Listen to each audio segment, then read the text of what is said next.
Yo, yo, yo. We're gonna go ahead and get started. I enjoyed it. If you do, if you new, subscribe, follow, leave me feedback in the comments. Just giving me, a brief understanding on the content. I want y'all to know that your opinion is important too over mine. Let's get this flow. Let's get it started.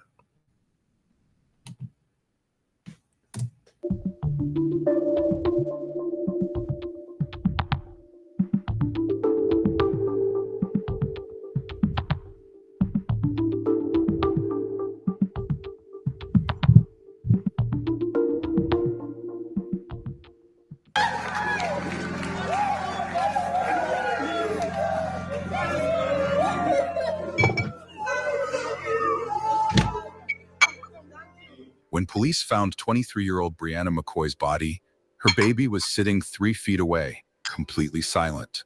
He hasn't spoken a word in 2 years. But it's what investigators find in her purse that stops them cold. A handwritten to-do list in his mother's purse told investigators everything. Brianna McCoy knew she was going to die. She'd been preparing. She just ran out of time to stop it. But what secret did the 23-year-old reveal that made her boyfriend pull the trigger? Here's what we know. Brianna McCoy, daughter of Jamaican reggae star Ricky Trooper, was found dead with 4 bullets in her body. Her killer? A man she'd been trying to escape. Her 18-month-old son Xander witnessed the entire murder. 2 years later, he still hasn't spoken a single word. The man who pulled the trigger was 41-year-old Derek Francis, twice Brianna's age, with a criminal record the courts had sealed.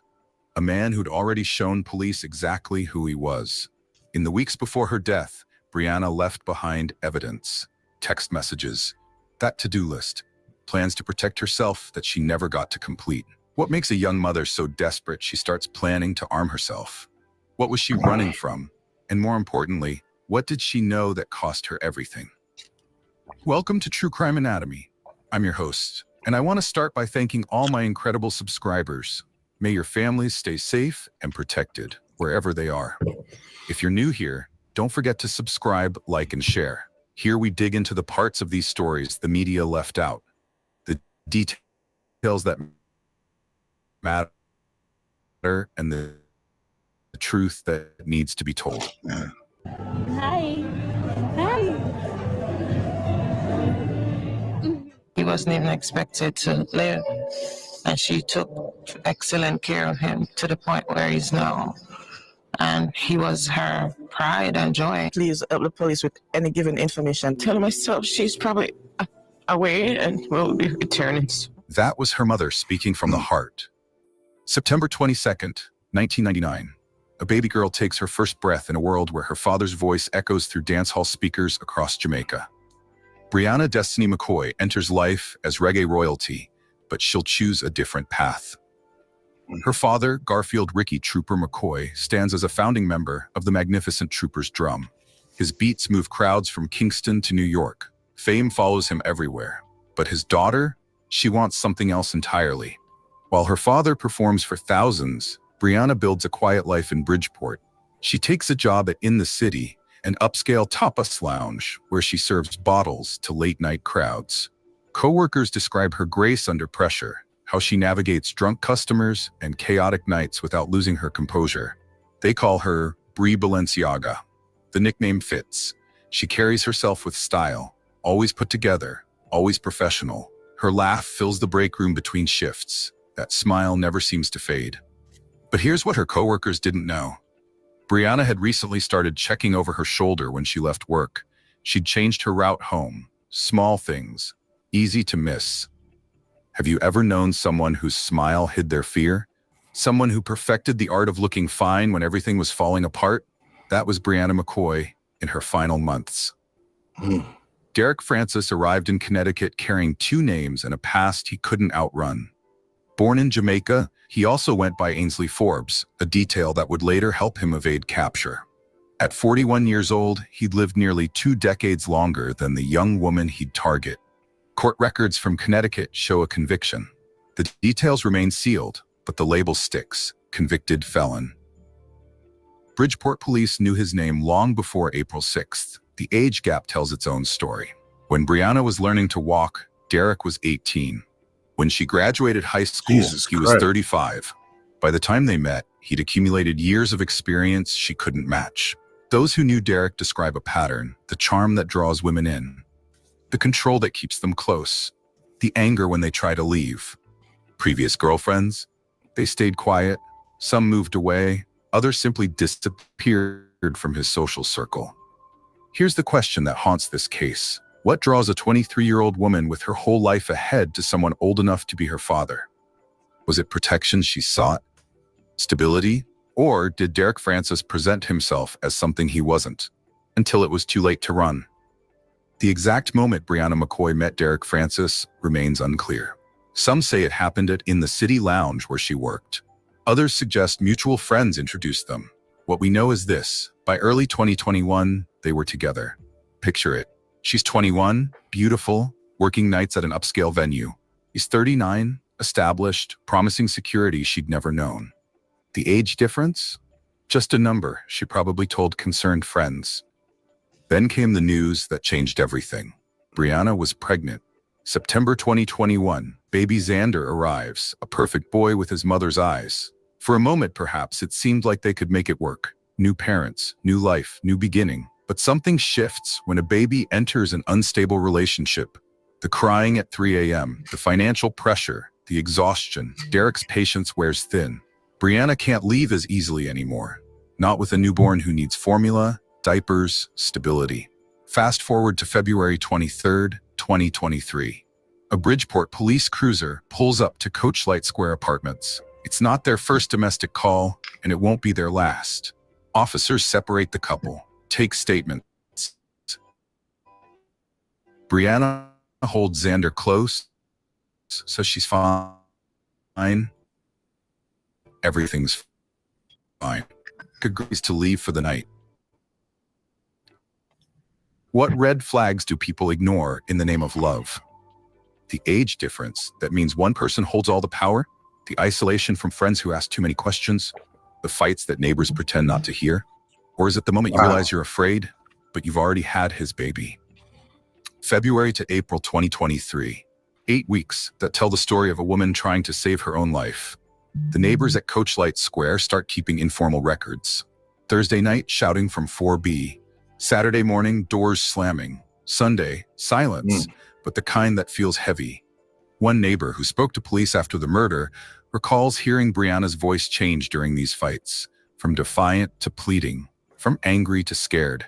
You could hear it through the walls, she said. That girl was terrified. Somewhere in these weeks, Brianna makes a decision. She tells Derek it's over. She wants him out. She's done. But leaving an abuse... Yo.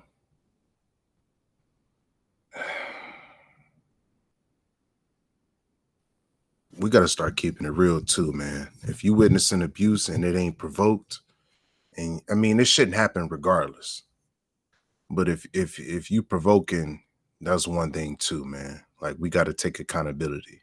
You can't be toxic and take that to another relationship and then keep everybody in the dark that's trying to put their life on the line to protect you. And you got a domestic situation with a dude that like putting his hands on you.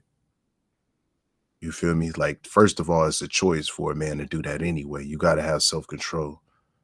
You feel me? So I don't think it's okay for a man to use his rage against a woman and his strength and power.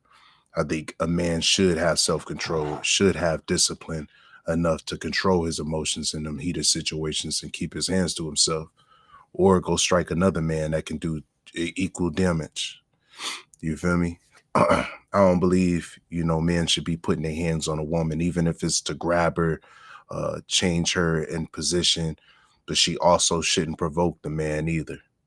And then to have your family involved that's just less aware of what's going on is a crash out. And I hope it's women out there that would never put their family life on the line knowing they doing wrong and stirring up drama, provoking these dudes out of their character. Like I said before, a man should have self-control when you do those things, to either walk away or just leave the whole place, leave the whole area where you are. And you should allow him that distance and that space, even if he has the track record of a cheater, or you worried about who he run into when he leave, or all of that stuff is insecurities.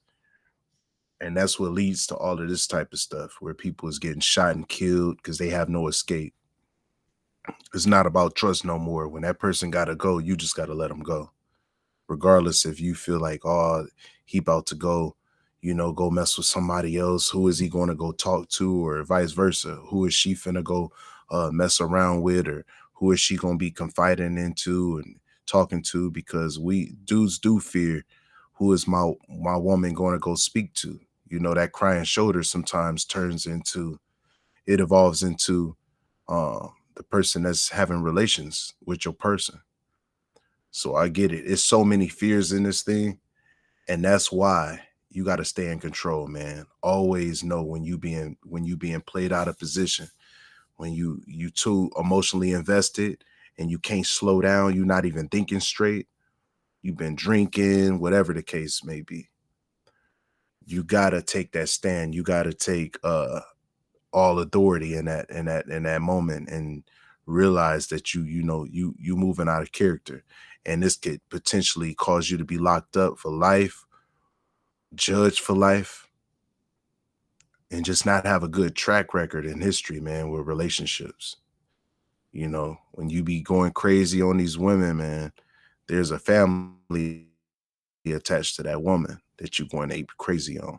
And that family could already have met you, already had dinner, already bonded with you. So they feel like they trust you. And then it feels like betrayal when you put your hands on that woman.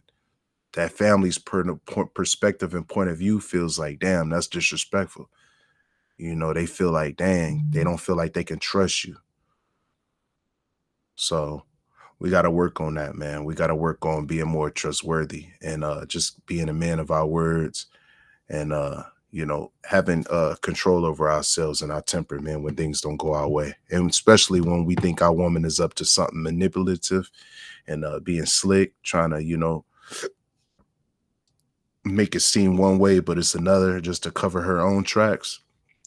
It still shouldn't send you through a rage where you got to put your hands on her, because you can't prove that what you feel is something up with her. If you feel that, just leave her. I don't care how good this sex is, man. We got to learn how to leave when it's time to leave. And I feel like I'm talking to a lot of people. When it's time to leave, man, don't think about how much it's going to cost for you to leave. Don't think about none of that, because it's people literally losing their life. And you can't equate that to $1 no more. You can't talk about, dang, it's going to be expensive for this divorce and all that, because now that you living and you able to pay, that's something to be grateful for, opposed to all the men and women that are dead in the ground right now because they didn't make that call. They waited too late to leave somebody, and it was a toxic situation, and it costed somebody's life and then the other person's freedom. We got to start sharpening up, man. Stop staying for the weirdest reasons. Oh man, it's too expensive, or oh, the kid's gonna go man, as long as you're doing what you got to do for them kids, if you have kids with the woman, it's going to work. If she trying to play hardball, take her to court. It's always a solution to stuff. People just got to stop being lazy. But choose to live, though. Don't choose to just put your hands up on her and then get yourself into the system. Now it's hard for you to get a job when you get released. It's just so much things stacked up against you because we make choices, man, in the heat of the moment and our emotions. But anyway, I ain't finna preach, man. Let's get back to the video. Abusive relationship isn't like ending a normal one. Experts call it the most dangerous time. When the victim tries to reclaim control, the abuser often escalates. After Brianna's death, her mother, Camille Prince, finds pieces of evidence her daughter left behind. Not just one plan, multiple escape routes. The to-do list with apply for gun permit wasn't her only preparation. There were apartment listings circled in red, phone numbers for women's shelters, a separate bank account with small deposits, $20 here, $50 there, building an escape fund. The gun permit application itself, never completed. Connecticut requires training courses, background checks, waiting periods. Time Brianna didn't have. She was preparing, Camille would later tell reporters, her voice breaking. My baby knew she was in danger. She was trying to protect herself. Permit. Now I realize that that's what it was for protection. I guess she feared for her life, but I didn't know. But here's what sends chills down investigators' spines. While Brianna was planning her escape, Derek Francis had already made his decision too. He just needed the right moment, the right trigger. And on April 6th, 2023, he found it. Thursday morning, 10:45 a.m. The neighbor in 4C is folding laundry when she hears it start. Voices through the shared wall. Derek and Brianna. Another fight, but this one sounds different. Brianna's voice cuts through. Stop, stop, stop. The neighbor freezes. She's heard arguments before, but never this level of panic. Never this fear. Don't hit me. Those 3 words, the last anyone would hear Brianna McCoy speak. 11 a.m. A single gunshot cracks through the morning air. Then another, a fourth. Silence. The neighbor drops her laundry basket. Her hands shake as she peers through her peephole. She watches Derek Francis walk out of apartment 4B. No rush, no panic. Just walking like any other Thursday morning. She opens her door. Their eyes meet.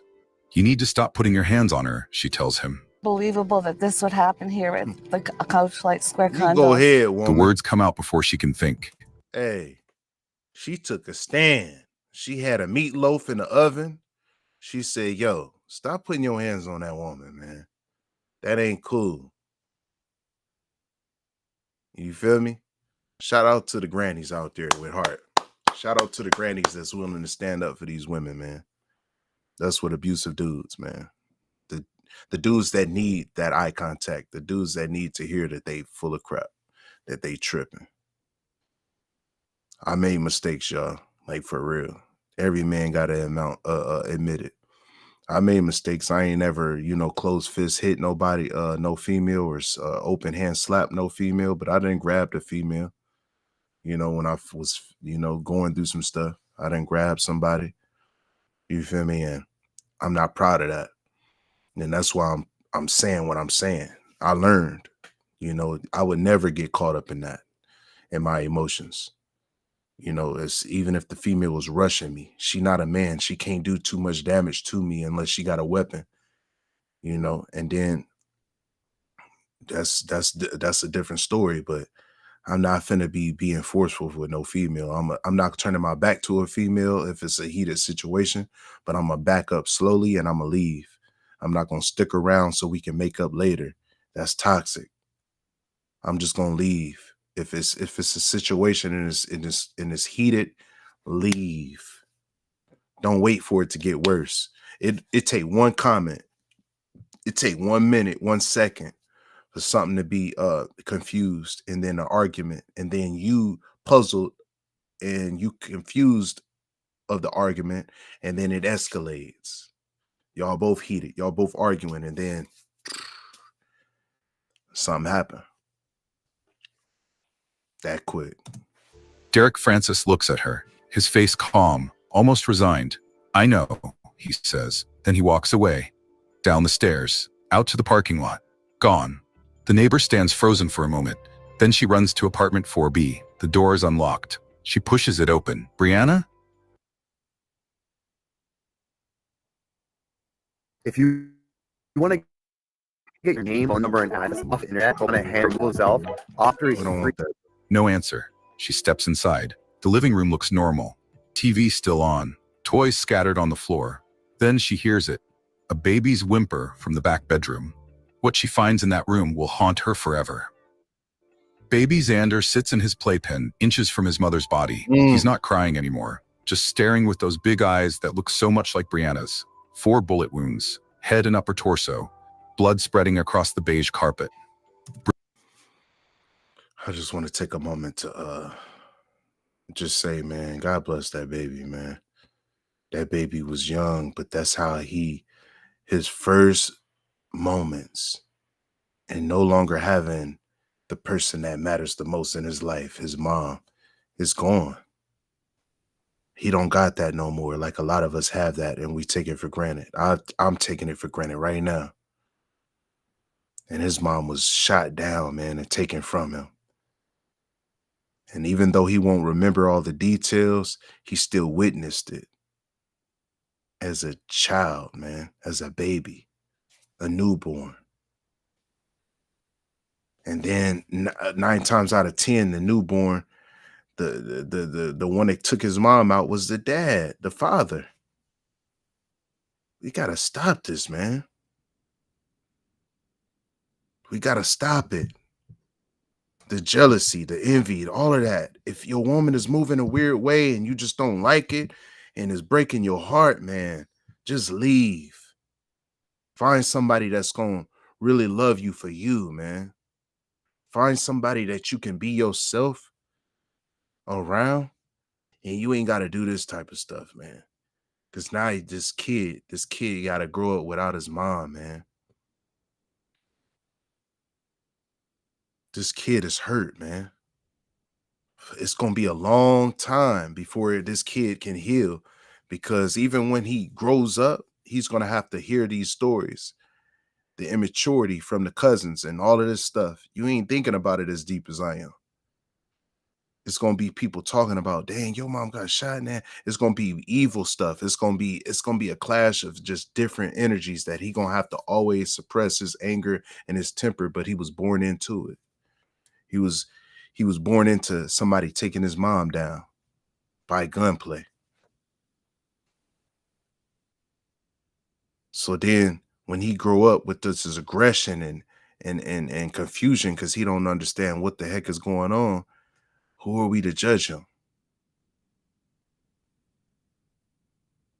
When he don't know, when he want to run to the streets and he want to do things in the streets and do certain things that we don't approve of, who are we to judge him? Through his frustration, not having a mom, not having that nurturance that we've had. Yeah, my mom probably wasn't the most lovey-dovey or whatever, but I had her in my life. He gonna grow up without his mom, man.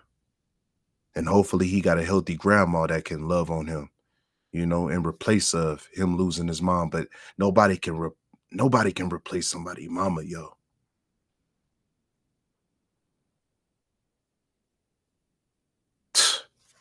Man. Check on your sisters.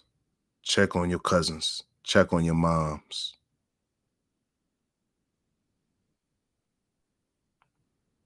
Women, start speaking up, man. Stop thinking that, oh, I don't want to start no wars. I don't want nobody in my business.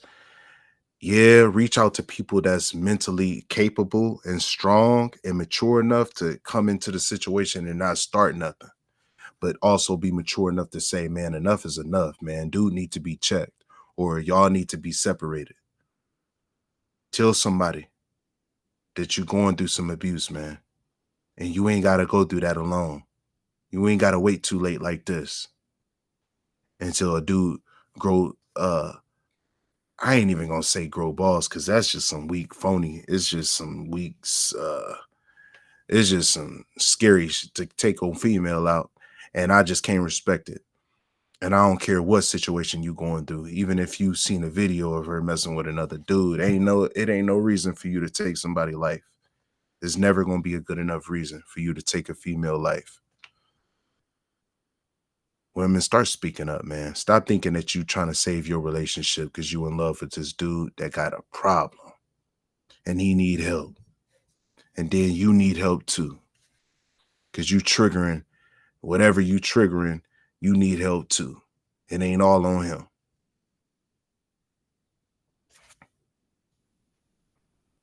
We got to stop this, man. Too many beautiful black women dying, getting killed, murdered. Too many,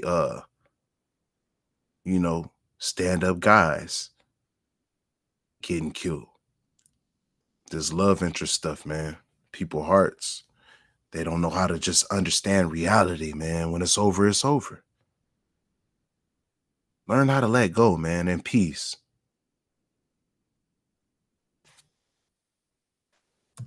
Brianna McCoy, 23 years old, is gone.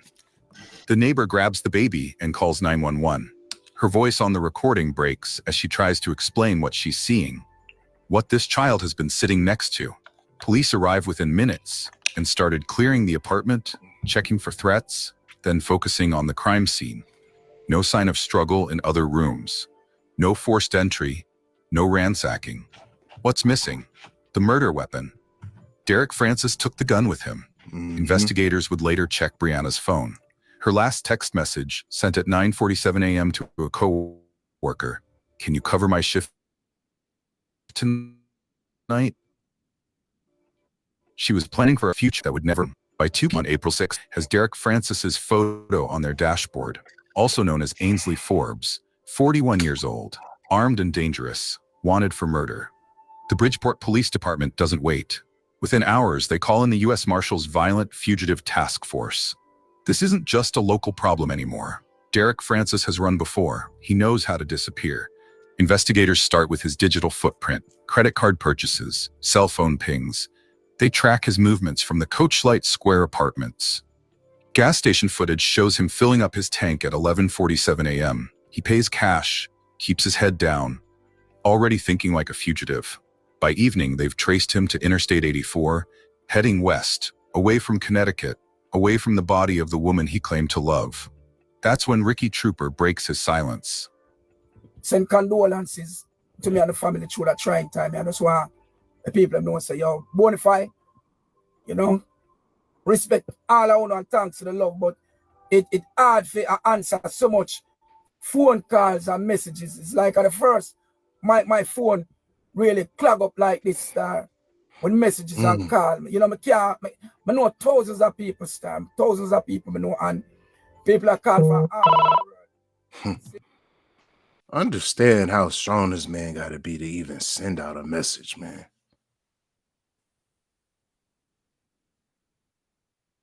Finding out that your daughter just got gunned down and a dude is so scared and so timid, and you wish you was in a room with him to lay hands on him. He running. Just took your daughter out.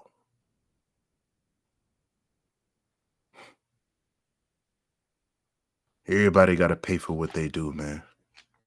Just know that. When you think you getting away with something, man, you think you doing somebody dirty, trust and believe your time gonna come.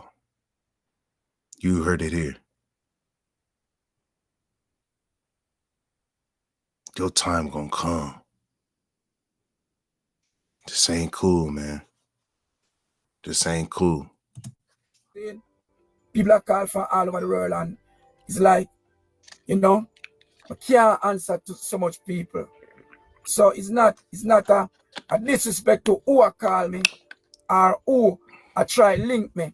Saying, because I know say, when I show the love and support people, when I have to understand it act. And I go through a trying time.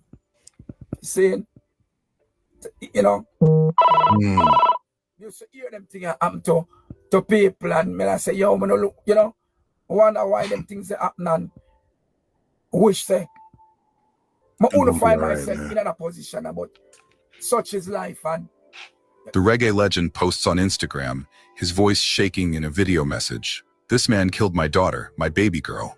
If you see him, call police. Don't approach him, just call. The post goes viral, shared thousands of times between Connecticut and Jamaica. Tips pour in, sightings at rest stops, gas stations, fast food restaurants.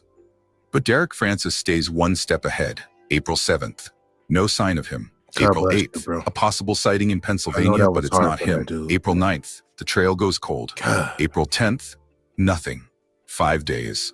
That's how long Derek Francis manages to evade one of the most intensive manhunts in recent Connecticut history. 5 days of Xander without his mother. 5 days of Camille Prince planning her daughter's funeral. 5 days of a killer on the run. But here's what Derek Francis didn't count on. He made one crucial mistake. Good. April 11th, 2023, Cuyahoga County, Ohio. A routine traffic stop, the kind that happens hundreds of times every day. Solon Police Department pulls over a vehicle for a minor violation. The driver cooperates, but the passenger? He's nervous. Too nervous. When officers run his ID, Ainsley Forbes, the system lights up. This is their man.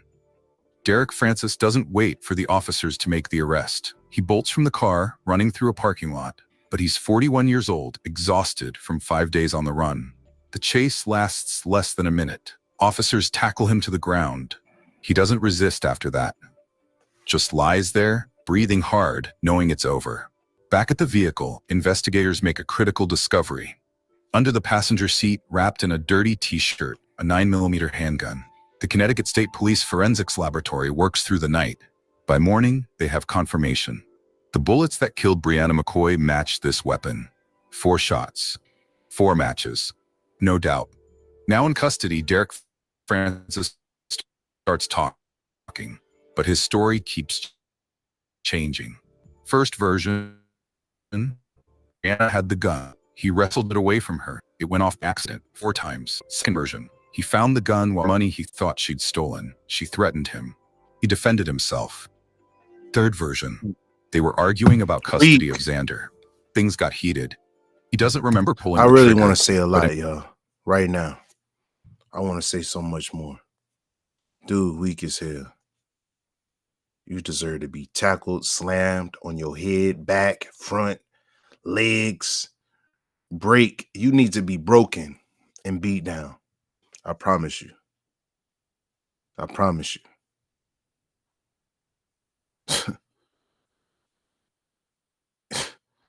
Man. Weak. You ain't have to take her life, man. You ain't have to do that. investigators know the truth. The angle of the wounds, the distance between shots, the witness who heard Brianna begging him to stop. This wasn't self-defense. This wasn't an accident. So what was the secret Brianna revealed that triggered Derek's rage? Police interviews with friends and family paint a clear picture. Brianna had told Derek she was done. Really done this time. She was taking Xander and leaving. She'd already talked to a lawyer about custody. She'd opened her own bank account. She was applying for a gun permit because she knew he'd come after her. Her secret? She wasn't afraid anymore. She was taking back control. And for a man like Derek Francis, a man who No matter needed to what she was dominate, doing, it's not who worth couldn't killing handle her, bruh. rejection, that was a secret he couldn't let her keep. Derek Francis makes an unusual choice. He waives his right to a jury trial. Rest in peace to her. man. Instead, 3 judges will decide his fate. His lawyers argue extreme emotional disturbance, I hope a they crime beat of the brakes passion, off you. a moment of temporary madness. The prosecution presents their case methodically. The gun purchased weeks before. The history of domestic violence, the witness testimony. Stated she heard McCoy yelling, "Stop, stop, stop," and "Don't hit me." Witness 1 then heard a loud bang. The warrant also said that neighbor went to help McCoy and ran into Francis, whom she called Junior. Witness 1 then told Junior, "You gotta stop beating on her." Witness 1 stated that Junior responded, "Yeah, I know, I'm sorry, ma'am," and fled the apartment complex thereafter. Those 4 shots, 1 to kill, 3 to punish. April 25th, 2025. 2 years after Brianna's murder, the verdict comes down, guilty of murder. June 5th, 2025. 2 years later, y'all. Their family had to go through everything they was feeling inside. One less daughter, one less cousin, one less loved one. When we gonna get enough of this, man? Then our emotions take the wheel of our decisions, man.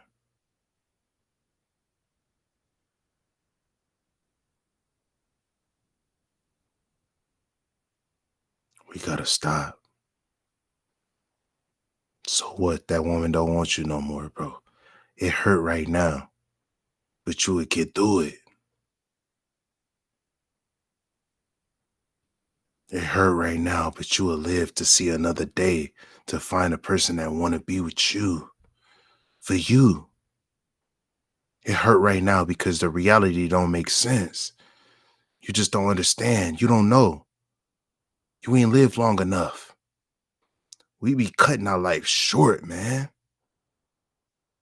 with our decisions. We cut our life short. You could have kept living. You could have figured it out. She would have figured it out. She would have found somebody that loved her, accepted her son, took them both in. And they would have been straight. You would have had a healthy relationship with your child and a mother, knowing that it's over.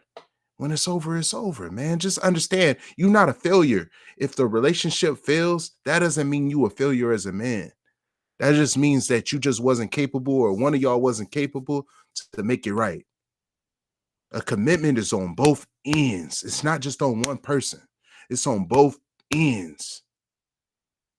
The responsibility is on both partners, the two of y'all together. If it don't work, man, it just don't work. There's somebody else out there that'll love you, man.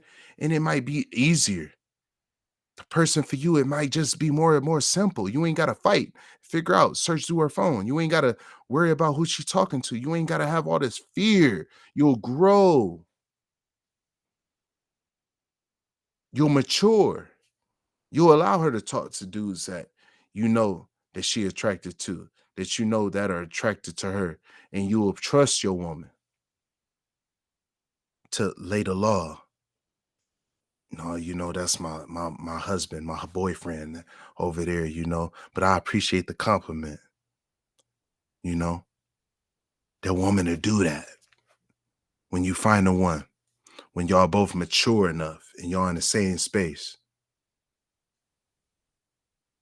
and y'all been hurt enough, and y'all willing to love, and y'all tired of the games, and y'all tired of the battle, the repeats of unbroken hearts, man, trying to mend that shit on your own, telling your family how you feel, but they don't understand it. Then you feel like you at night, you got to lay alone, and it's all on you.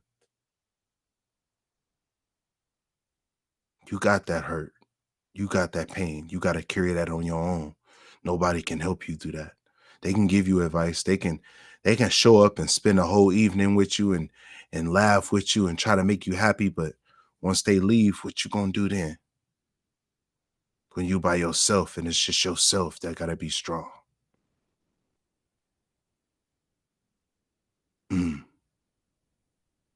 Something to think about. Sentencing day. Camille Prince sits in the front row holding a photo of her daughter. Derek Francis, now 43, stands as the judge reads his fate, 55 years in prison. He'll be 98 if he lives to see freedom. The family in the courtroom this week for what they call their moment of truth, when Francis would ultimately learn his fate. The entire time he was in court, even when the baby was in there and the baby made noise, he didn't once look over to see like, oh, the baby's over there. He just held his head down the whole time. He smirked. He laughed at times. But for some, the real sentence has just begun. Finally got what he deserved. 55 years, he will die, hopefully, die in prison. A lonely and miserable death. Xander McCoy, now 3.5 years old, hasn't spoken since that April morning. Doctors diagnose him with selective mutism, trauma-induced silence. The boy who watched his father kill his mother has locked his voice away.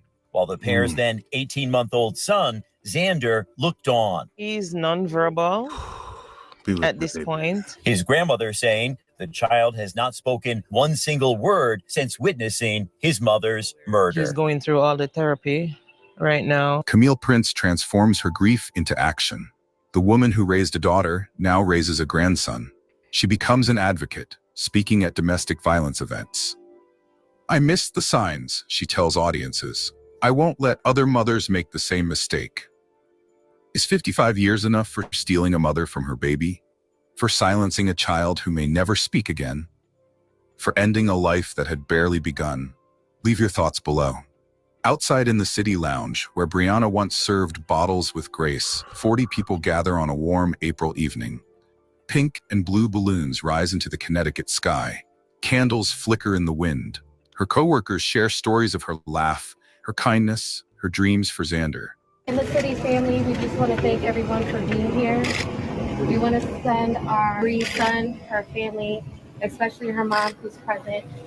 Please keep them in their prayers. It's a lot for all of us. I know everyone had their relationship with Bree, whether it's, for a second. A GoFundMe page raises around $17,000 for Xander's therapy and future needs.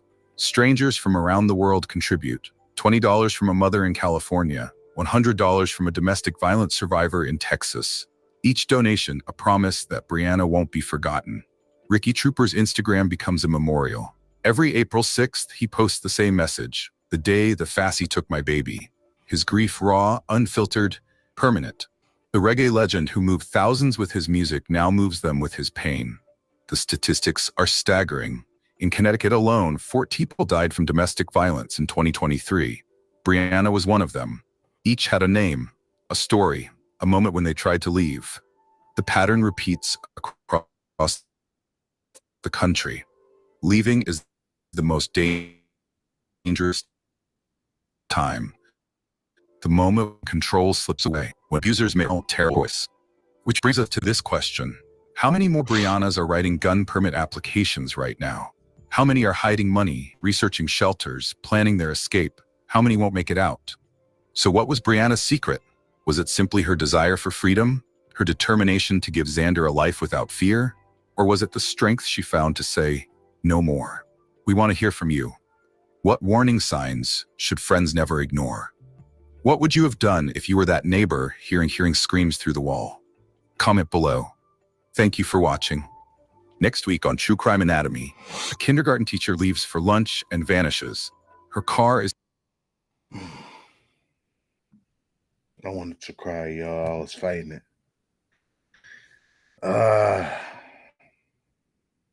That young boy, man. I got 3 sons, so when I watch this, it's messing me up. I got 3 sons that I'm trying my best to raise with my wife. And I know that the trauma that I've experienced in my life is being carried to my sons. And it's like, I don't think people taking it serious enough, man. Like, whatever you don't take care of in your life before you decease, your kids got to carry it, man. They got to carry your sins. Everything that you felt like you got away with, that you ain't got to pay for, they got to carry that. And they got to defeat that. And hopefully they strong enough to defeat it.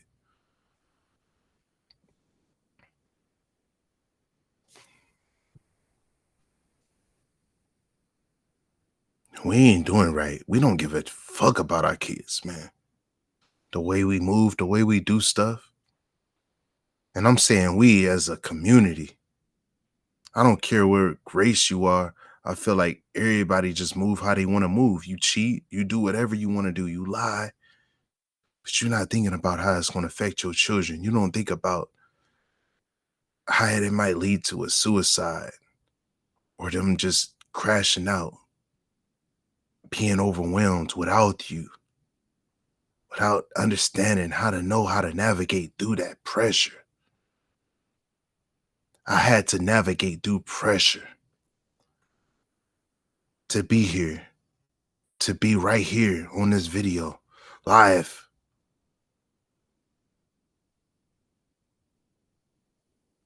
I had to do that without my father. And I love him. He's still alive. And I know he loved me. And I know that, you know, he's trying the best he can. And that's why I don't judge nobody, because everybody got a story. Everybody got a path that they got to walk. Everybody got a journey. It's not going to be perfect. One day they'll figure it out. And the patience until then, the patience do that journey to love that person before the pain, before the anger, before the rage, because you feel like you being triggered by their choices and their decisions, because you don't understand it. We not better than them. We made mistakes too. We made decisions that it just wasn't right. And do we deserve forgiveness? We think we do. If it was you standing up for yourself, I deserve forgiveness. What about the person that you coming down on? What about the person that just wronged you? What about the person that did some dirt and you want them to pay right now? We gotta forgive. We gotta learn how to forgive, y'all. I'm learning. It's hard, especially when you feel like somebody deserved nothing. They just deserve fists in their throat and whatever, a shot to death or a gun wound to the head. That's evil. And when you speak on those things, when you feel those things, you're not moving in God. You're not moving in the right way, in the right direction.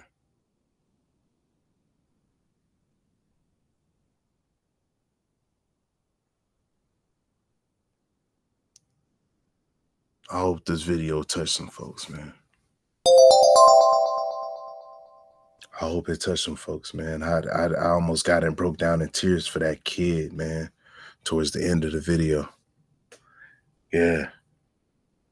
Because that boy gonna grow up and he gonna have to always have to suppress his emotions and be mature enough to understand his pain.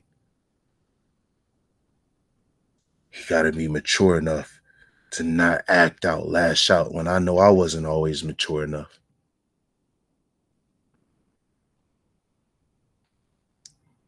But what I'm gonna do is speak life into that young man.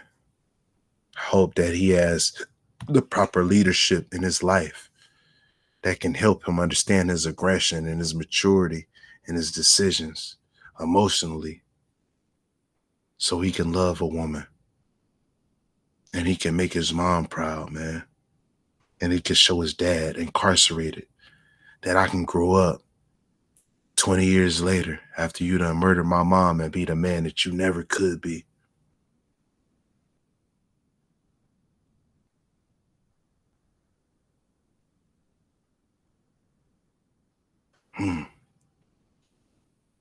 God bless that young man, Lord, wherever he is. He deserved to win. The world gonna try to break him down times 10 though now. He gotta live without his mom's affection.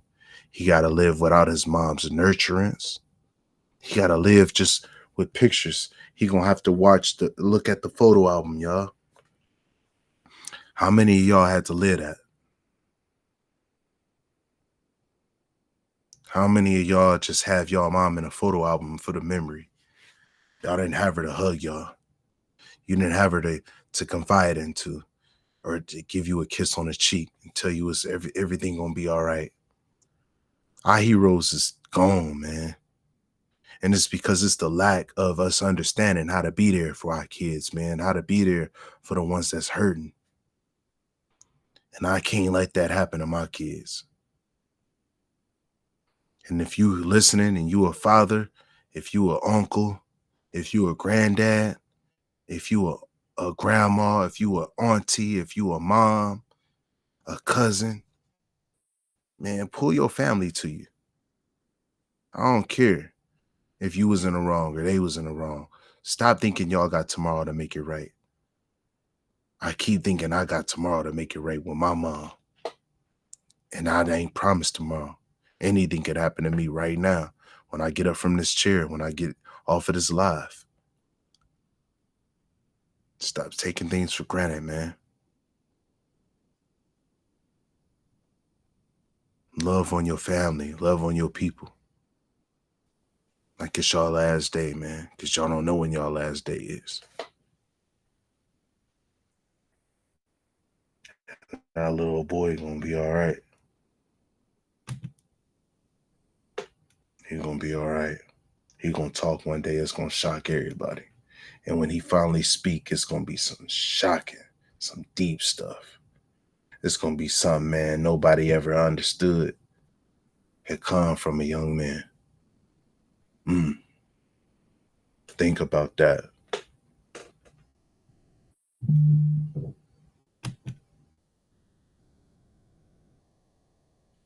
Students across Michigan receive an education that fits their style at Michigan Virtual Charter Academy. We offer tuition-free public school at home.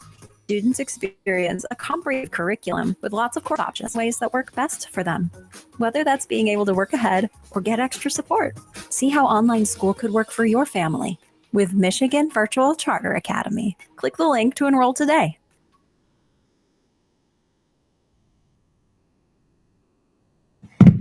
I'm gonna go ahead and tap into one more video, y'all.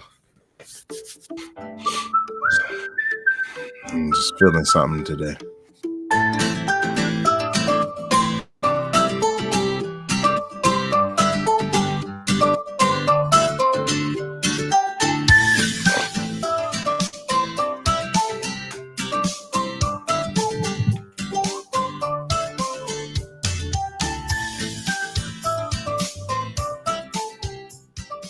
Tonight, we're learning new information about a man who was getting his hair cut at a salon when he was shot and killed. Arlington police are calling it a murder-suicide. And Scoop Jefferson just spoke with people who witnessed the shooting on Cooper Street. This is the moment Arlington police officers arrived at the front door. July 11th, 2025, 10:15 a.m.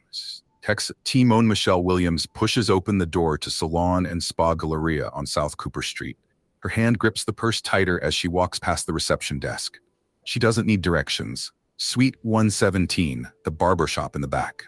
William Todd Austin sits in his usual chair, getting his weekly haircut. He doesn't see her coming. In 3 minutes, the 37-year-old CEO of Credit Champs will be dead. The woman who once loved him will pull the trigger. Then she'll turn the gun on herself. Todd Austin posted luxury cars and Versace shopping trips on Instagram. By Friday morning, yellow tape would surround his body. Anonymous social media posts after his death claimed 9 children and $200,000 in unpaid support. But these remain unverified allegations. What really drove Timon to that barbershop? This is the story of how a breakup became a murder. How a mother of 2 decided to kill in broad daylight, and why she chose to die rather than face a... Yeah, because it don't just be all on the man. Like I was saying, you got to start speaking up, man. Somebody knows something. Stop thinking, damn, one more sex session, and then I'm going to be done with her. I'm going to leave. We got to stop staying around, man, due to toxicity. We got to start getting away, man, when it's time to get away. Like, for real. It's costing you your life. Every time you think it's sweet.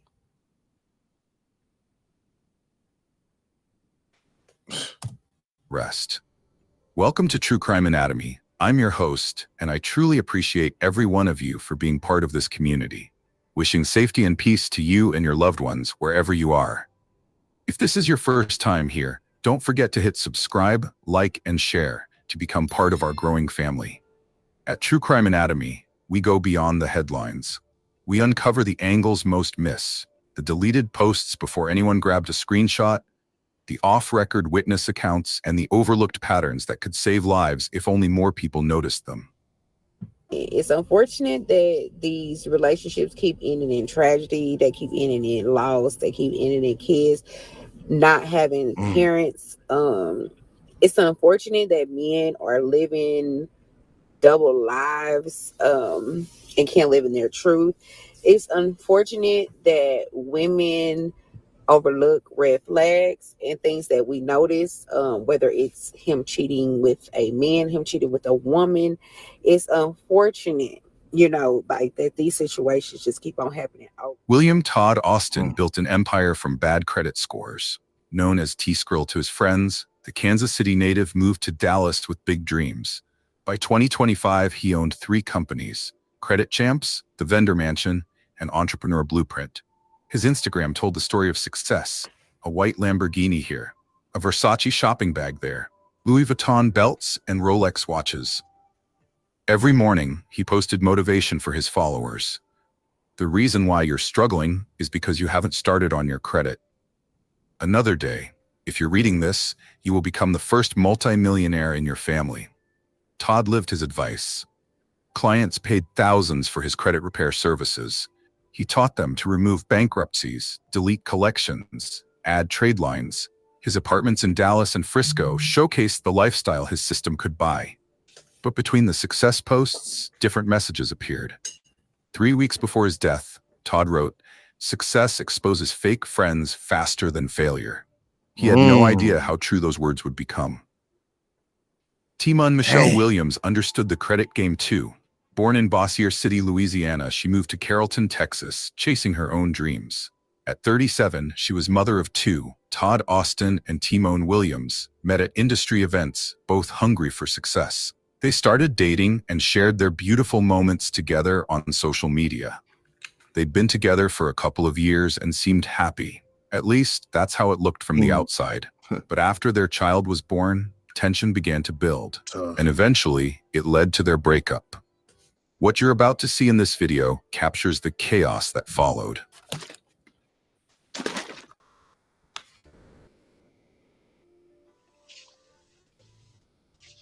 Nigga.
Motherfucker wanna fucking pop me.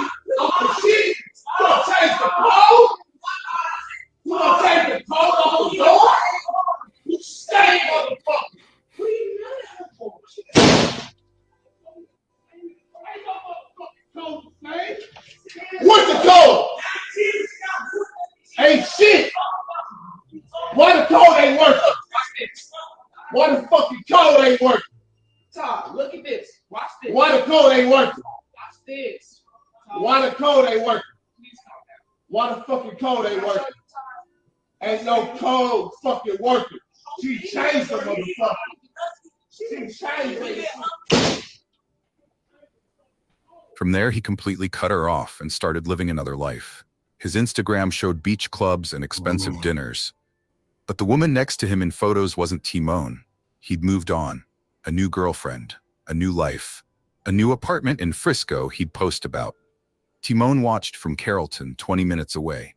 By 2024, after the breakup, Timon had Lux Credit Services running. She was Todd's competition now. They targeted the same clients, used the same techniques, promised the same results. July 11th, 2025. Todd Austin woke up in his Frisco apartment like any other Friday. At 10 a.m., he posted to Instagram, "Your network determines your net worth. Choose wisely." He had no idea these would be his last words online. 10 minutes later, Todd walked walked into Salon and Spa Galleria on South Cooper Street in Arlington, his regular spot. His regular barber, Suite 117 at the back of the building. At 10:15 a.m., Timone Michelle Williams entered through the front door. She wore casual clothes, nothing unusual about her appearance. The receptionist barely noticed her. She walked straight back, past the other suites, like she'd been there before. She knew exactly where Todd would be sitting. Witnesses in nearby suites heard her enter the barber shop. No greeting, no argument, no final words. Just the sound of gunshots. Multiple rounds fired at close range. Todd Austin never got up from the barber chair. Blood mixed with hair on the salon floor. The barber ran. Other customers screamed. Timone stood there, gun still in her hand, looking at what she'd done. The CEO of Credit Champs was dead at 37, the same age as his killer. The 911 calls flooded in at 10:17 a.m. There's an active shooter at the salon. Someone's been shot. Please hurry. This is the moment Arlington police officers arrived at the front doors of the Spa Galleria strip mall on shots fired, recorded on a cell phone. Just after 10 a.m. Friday, police say a 37-year-old woman walked into the South Cooper Street location with a gun and opened fire on a man she had been dating as he got a haircut. They were just all nervous and we were all scared. Another vendor inside the Galleria had just finished with one of her clients. I got multiple texts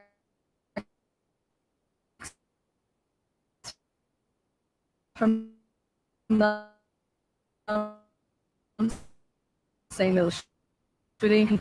Bottleneck. I built a new AI employee to crush it. I used to say that I had one AI employee working for me 24/7, but the truth is I've got a team, all custom built, powered by one system. It's called Motion. Need leads? Handled. Need somebody running my content? It's already posted. Client follow-ups? Come on. Booked, closed, done. These aren't chatbots, they're AI employees. Each one trained to do boring, time-sucking, repetitive stuff, so I don't have to. And when I need a new one, I just describe the job and Motion builds it. Suddenly, I've got a high performer on staff who's grinding. She saw the police cars. She saw the officers with weapons drawn. For a moment, she stood frozen in the doorway. Then she turned around and walked back inside. Officers followed carefully, calling for backup, not knowing if more victims were inside. They found Timone in the hallway between the salon entrance and the barber shop. She raised the gun one last time, not at police, at herself. The shot echoed through the building. Paramedics worked on Timone while officers secured the scene. 2 shooting victims, 1 dead at the scene, Todd Austin, 1 critical, Timone Williams. She was rushed to a nearby hospital. Doctors tried to save the mother of 2. They couldn't. She died at the hospital, leaving 2 children without parents and a community asking why. After the tragedy, anonymous posts flooded social media with speculation. One person posted a message he received that reads, "I went to his new apartment in Frisco off the toll and went through his stuff when he left me there to get a haircut and found a bag of Miley Cyrus and tons of child support papers." The same post alleged he has 9 children, only claims 2. He is currently $200,000 behind collectively on child support. Another claim, they said he was posted in the DL groups and gave her HIV. But the biggest revelation... Oh my God. She was pissed. Damn. She feel like, damn, I gotta take matters into my own hands. Ain't nobody finna seek justice for me. She feel for this dude. And he wasn't right. And this is what I'm saying, y'all. I know it's hard to say. It's hard to say until you in that person's shoes. You could still survive from HIV. It's gonna mess up your life, though. You gotta find the strength to get over this dude that you don't want to get over. And you gotta find the strength to stay alive and keep staying on your supplements or whatever, your prescription that you gotta take to stay healthy so that you don't pass it on to somebody else. That's deep, yo.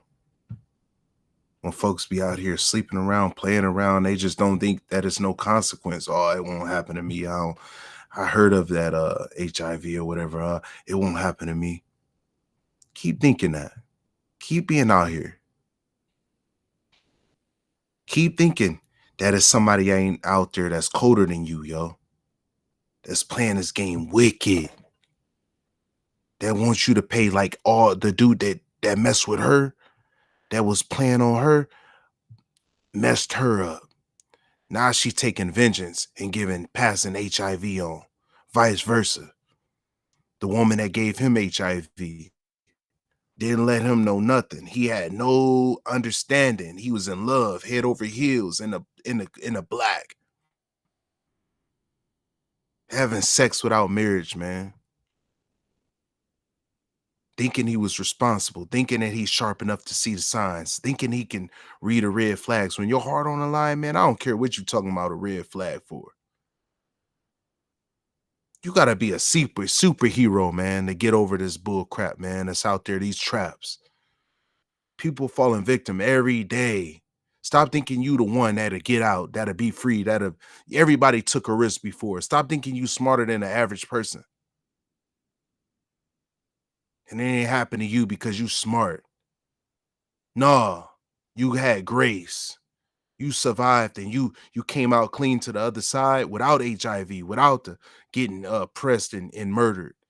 You came out because God, man.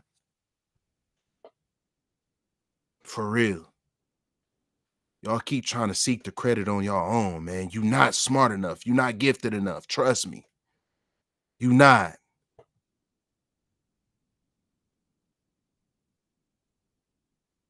That's why now I'm on this live stream and I'm saying from the bottom of my heart, thank you, God. I don't want to live like that. I don't want to be slamming different women down every night and every week. I'm a married man. I ain't got nothing to hide. My success ain't gonna have it ain't gonna take no shots because I'm saying that. I don't have to be afraid to say I'm in a committed relationship and I'm standing on that. And I'm not finna be out here. Stop trying to be out here.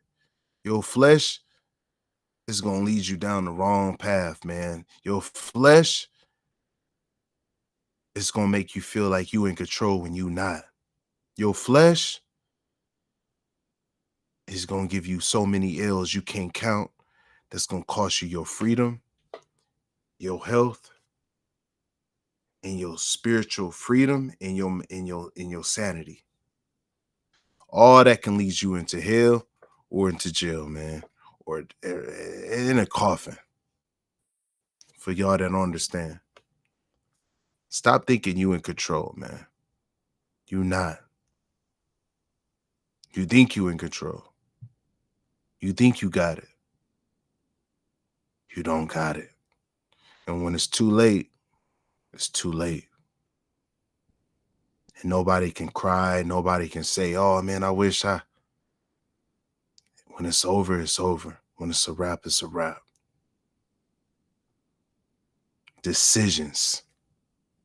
That one word, decisions.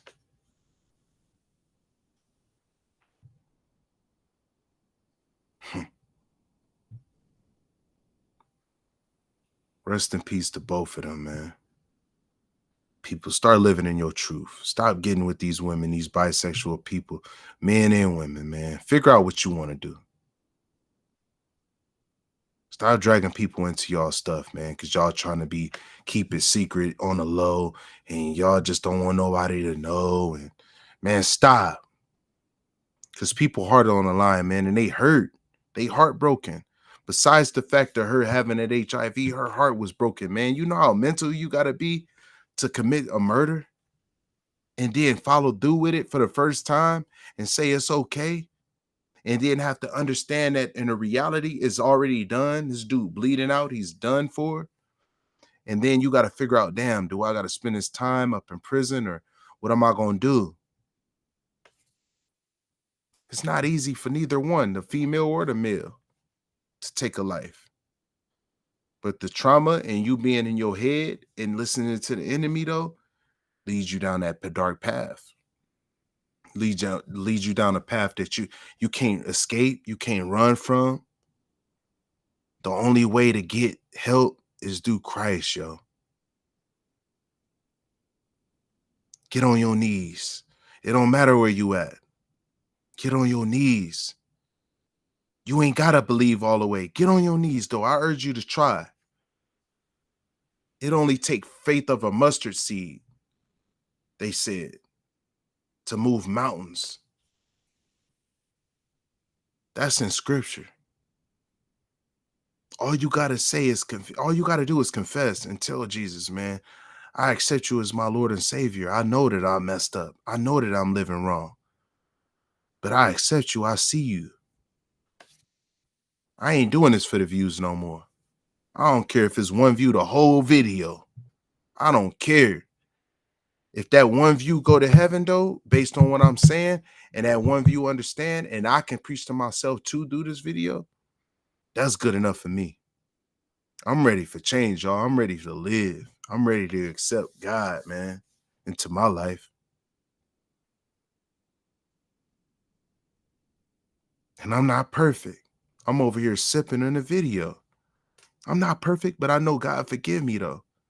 I know he understands me. That's what's so deep. Y'all be so caught up on putting yourself on a pedestal, looking down on people. Give a word from your heart. Really care about what you're talking about. Stop being them type of Christians and people that's just looking down on people like you better than them because you ain't masturbated in a year. You ain't cheated on your wife in 10 years. Your credit score a little higher. You living in a nice environment. You got a nice Benz. You got a nice whatever. Stop thinking you better than somebody, man. That don't got nothing. All this currency in this world ain't got nothing to do with what's going on when you die. And you can't take none of that with you. But you a fool in your flesh, and you think that you got it. Right now, I'm winning right now. So you ain't thinking about what's next. You don't think about when everything turned black and it's just you and God. You just thinking about right now I'm up. Right now I got this in my savings. I'm driving a Benz. I got this girl, this girl, this girl, this girl. I got 2 phones. I got, man, my business booming. I ain't worried about nothing after this life. Get caught up, y'all. Get caught up as you want. I'm telling you, it's more than this life. It's more than this physical world that we stay in right now. And if you don't believe it, it'll be a wake-up call for you when it's too late. Don't let it be. Start talking to God, man. It's that simple. You ain't got to be perfect, y'all. Just start talking to him today. Just saying, dang, I'm going through a bad breakup. Somebody I was dealing with made me believe that they was over all of that stuff they was on. And they gave me this, they made me perceive them a different way. And I feel challenged emotionally. I feel like I've been betrayed. Gotta forgive you for that. He'll also remove that person from your life that don't want to be right. And you ain't got to have those emotions and carry that on your own and make these executive decisions on your life and kill yourself and lead yourself to eternal hell or a life in prison. You ain't got to do that. It's a choice. Decide what you want, man. Came when his ex decided to speak out. Greed is real. The real story. I've talked to close friends and family. At the time they met, she was a single, very stable mother with everything. Good job, retirement check, homeowner, and a few cars. Todd did not have the resources or success people often believe. In fact, he had a history of deceptive behavior and was not financially stable. Their relationship moved quickly, but they were never married and were only together for a few years. They had a mutual agreement that Todd would move out of her home and that they would amicably separate their shared business. Although he initially moved out, he became increasingly hostile and began returning to her residence uninvited. This led her to obtain a restraining order against him in March. After moving out, Todd removed her name from their shared business bank account, changed the associated email, and withdrew all funds, approximately $96,000, leaving her without access to the money she needed for living expenses. She had not been working due to caring for their baby, and was relying on those savings. He also found a way to access and withdraw funds from her personal account. Further compounding the situation, Todd filed fraudulent disputes on 18 months' worth of mortgage payments that she had paid from their business account. This resulted in a foreclosure notice in July, demanding $55,000 or requiring her to vacate the property within 60 days. That's just pure evil. Since he had removed her name from the business account, it was difficult for her to contest the fraud claims. Meanwhile, Todd used the misappropriated funds to purchase a Cybertruck. Legal proceedings followed, focusing on the division of their jointly built business, Credit Champ. Last week, the court ruled in Todd's favor, granting him full ownership of the business and all 3 vehicles purchased under its name. Despite her significant role in starting and growing the company, she was left with nothing. No business, no income, and only a few cents in her personal account. She had attempted to reach a compromise, asking Todd for $20,000 to help her and the baby stabilize, but he refused and responded cruelly, stating, "F her and the baby." She was not driven by jealousy. She was desperate, soon to be homeless, and had been completely stripped of everything she helped build. Also, she did not have HIV. I'm not here to bash anyone, but I do have a personal story to share, a real one based on my own experience. I was in a relationship with William Todd Austin for nearly 2 years, during which we dated while he was between the ages of 24 and 26. It was a wild and emotionally draining experience. After about 22 months of dating, I made the mistake of allowing him to move in with me. That's when everything took a darker turn. At the time, I was, and still am, a business owner, and I exposed him to a different level of lifestyle and business insight. I introduced him to entrepreneurship, from selling hair to clothing. He learned about me, fortunately, than his own. Never once acknowledging where it came from, it became clear over time that he was trying to mimic everything I did. Every business idea I had, he tried to copy. He presented himself as a nice guy, but the reality was different. Behind closed doors, there was a pattern of manipulation, jealousy, and dishonesty. Despite his charming behavior in public, he had narcissistic tendencies and constantly blamed me for everything. Child support letters started arriving, multiple each month, addressed to him with different names. When I questioned him, he claimed he only had 3 children and that others were falsely attributing kids to him. His explanations never added up, and when I asked why he didn't communicate with his kids, he blamed toxic relationships with their mothers.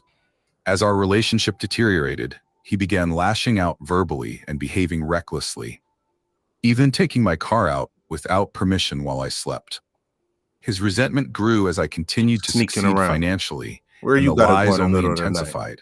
After just 2 months of living together, I asked him to leave. That decision didn't come without consequences. After the breakup, he began stalking me, attempted to break into my house and businesses, and even created fake social media accounts where he posted intimate photos of me without my consent. I had to obtain a restraining order and began the process of filing Weirdo. charges for non-consensual pornography, a felony offense.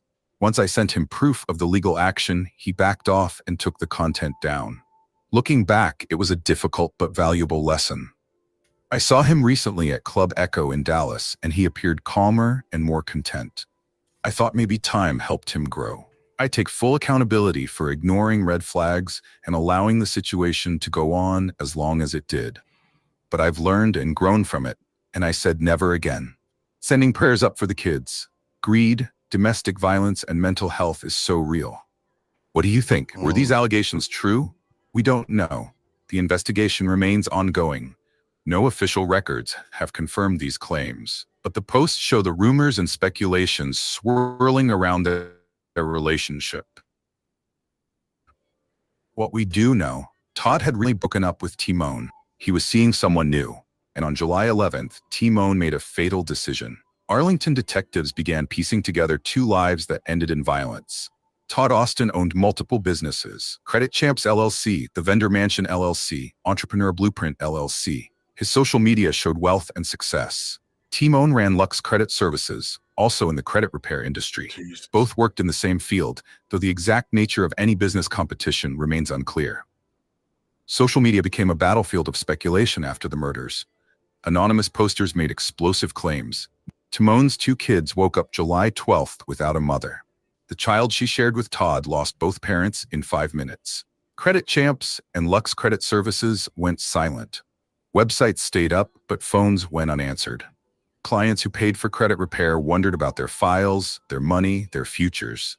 The Dallas credit repair community struggled to process the loss. 2 of their own dead in a murder-suicide. Industry forums filled with shock and disbelief. How did they miss the warning signs? How do we protect children when parents turn violent? Share your thoughts below. This wasn't the first time business and romance ended in violence. It won't be the last. When money, children, and competition mix, the results can be fatal. What could have saved 3 lives that day? Earlier intervention in domestic disputes? Better child support enforcement? Mental health resources for parents in conflict? Or simply someone asking Timon and Todd, "Are you okay?" We remember William Todd Austin, 37, entrepreneur, father. We remember 2 people who taught others to rebuild credit but couldn't rebuild their relationship. Their story ends here, but the questions remain. We scroll past warning signs every day. The cryptic posts, the sudden changes, the friend who stops smiling in photos. We tell ourselves they're fine, they're strong, they'll work it out. But pain doesn't always announce itself. It hides behind success stories and Instagram filters. It waits in the silence between posts. How many times do we see relationships crumbling and look away? How often do we notice someone drowning in anger or despair and choose not to get involved? We live in a world where everyone broadcasts their best moments while suffering alone in their worst. The truth is hard to accept. Sometimes love becomes dangerous. Sometimes the person who once held your hand can pull a trigger. Sometimes children lose everything because adults couldn't find another way. But here's what we must remember. There is always another way. Always. That phone call you've been avoiding, make it. That friend who seems off, reach out. That family member in a toxic relationship, don't stay silent. Your words might be the lifeline someone needs. If you're watching this and you're in pain, if you're planning something you can't take back, stop. Your life matters. Your children need you alive, not as a memory. There are people who can help, resources available, futures possible beyond this moment of darkness. We can't bring back Todd Austin or Timon Williams, but we can learn from their tragedy. Watch for signs. Speak up. Intervene. Love shouldn't end in violence. Business disputes shouldn't end in blood. Children shouldn't grow up without parents because we failed to see the warnings. Life is not nothing. It's everything. And it's worth saving. Yours and theirs. Thank you for watching. Tomorrow on True Crime Anatomy. Man, if that wasn't real, I don't know what it is. Yeah, some of y'all finna watch this, man, and y'all finna feel something. Y'all finna understand some things, man, and y'all gonna take matters into your own hands and save a life. Maybe your own life. Don't wait until it's too late, yo. Where you on a True Crime Anatomy episode on YouTube. Leave, man. I don't give a damn how good the sex is, yo. I don't care about the lies and the manipulation. Pray to find discernment, man. Get away from these people that's wicked, that's dark, that's trying to hold on to you, man.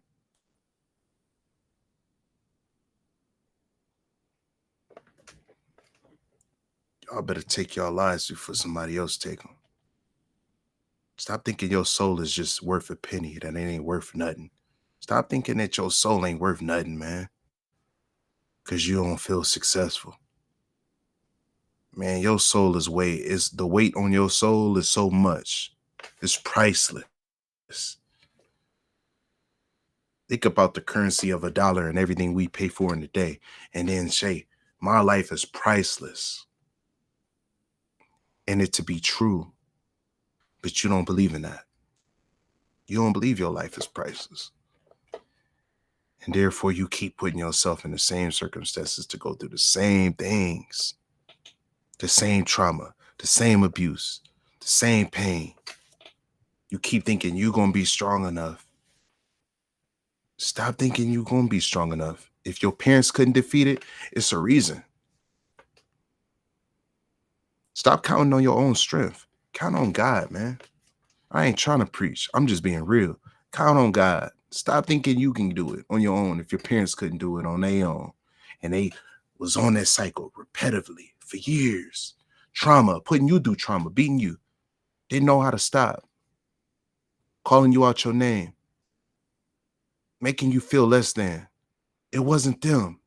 It was the pain and trauma they had to survive, man. They bring them to that moment and they had to care for another human. And they don't even weigh their life. They don't even weigh their soul. Priceless. They weigh it worth a penny. And it shows in the history and the track record when they parent you, when they try to love you and they can't. They don't even love themselves. Stop thinking that you're going to be stronger than them and do things your way. It don't matter how much success you got. It's not all on you. You need help.